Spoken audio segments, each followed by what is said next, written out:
Shalom, selamat pagi buat kita semua dimanapun berada pada pagi hari ini. Puji dan syukur kita panjatkan kepada Tuhan buat kasih sayang dan kebaikannya bagi kita sampai pagi hari ini. Sebelum kita melangkah di hari ini, kita akan merenungkan kebenaran firman Tuhan dalam segmen Sabda Hidup yang kita beri judul pada pagi hari ini, penguasaan diri, yang terambil dari satu nats Alkitab dalam kitab Roma pasal yang ke-6 ayat yang ke-12. Demikian firman Tuhan.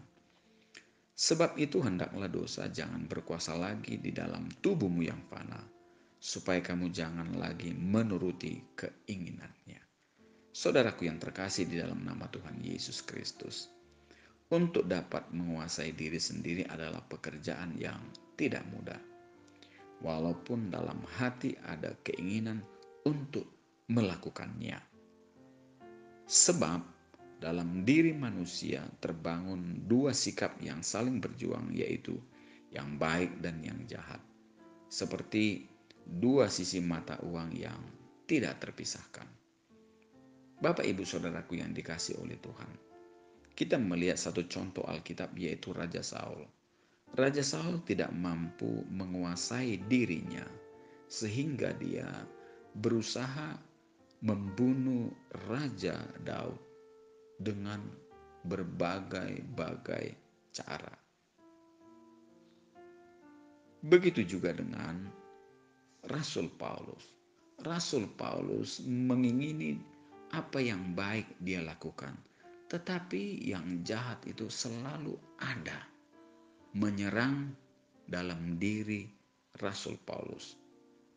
Di dalam Roma pasal yang ke-7 ayat yang ke-15, Rasul Paulus mengatakan, sebab apa yang aku perbuat, aku tidak tahu, karena bukan apa yang aku kehendaki yang aku perbuat, tetapi apa yang aku benci itulah yang aku perbuat. Kenapa bisa terjadi demikian? Karena terjadi peperangan di dalam diri kita antara yang baik dan yang jahat.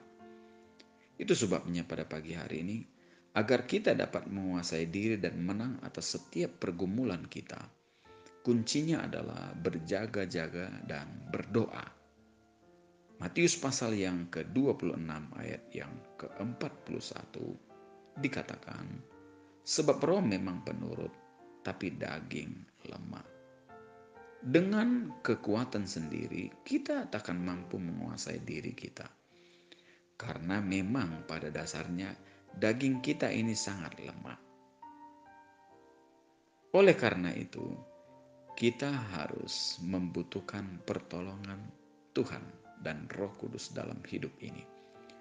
Bila Roh Kudus yang memegang kendali hidup kita, apabila ada hal-hal yang tidak benar diinginkan oleh tubuh atau daging ini, Roh Kudus akan segera menegur dan mengingatkan kita.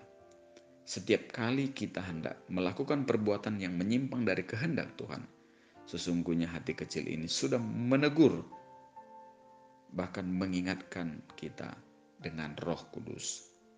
Hanya saja memang daging ini tak mau tunduk dan terus mengabaikan suara Roh Kudus itu.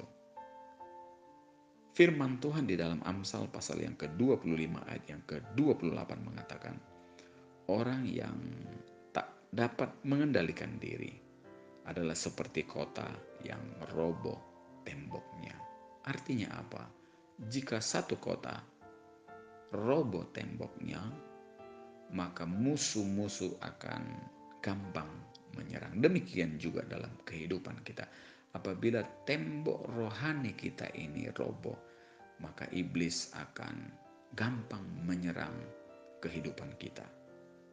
Biarlah lewat kebenaran firman Tuhan pada pagi hari ini, kita harus bisa menguasai diri, menaklukkan roh yang bukan dari Tuhan di hati kita, dan kita peka terhadap suara Tuhan. Biarlah ini menjadi satu perenungan bagi kita di sepanjang hari ini. Selamat pagi buat kita semua, selamat beraktivitas. Tuhan Yesus memberkati kita semua. Amin.